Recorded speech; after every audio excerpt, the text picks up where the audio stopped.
अकोट शहरात सध्या गॅस सिलेंडरचा तीव्र तुटवडा निर्माण झाला असून नागरिकांना गॅस मिळवण्यासाठी मोठा त्रास सहन करावा लागत आहे। शहरात केवळ 2च गॅस एजन्सी कार्यरत असल्याने शहरासह ग्रामीण भागातील नागरिकांवर अतिरिक्त ताण पडत आहे।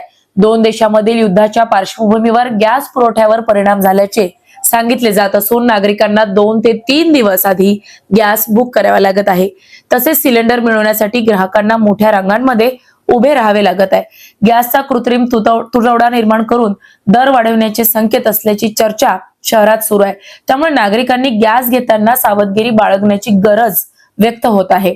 विशेषतः सिलेंडरची डिलिव्हरी घेताना वजन काट्यावर तोलून घेणे आवश्यक असल्याचे सुज्ञ नागरिकांकडून सांगितले जात आहे, जेणेकरून कोणत्याही प्रकारची फसवणूक टाळता येईल। दरम्यान गॅस वितरणावेळी कोणताही अनुचित प्रकार घडू नये व वाद निर्माण होऊ नये यासाठी गॅस एजन्सी समोर अकोट शहर पोलिसांचा कडेकोट बंदोबस्त ठेवण्यात आला होता। पोलीस निगराणीखाली गॅसचे वितरण करण्यात आले। तसेच काही ठिकाणी गॅस एजन्सी कार्यालयाला कुलूप लावूनच वितरण प्रक्रिया पार पाडण्यात आली।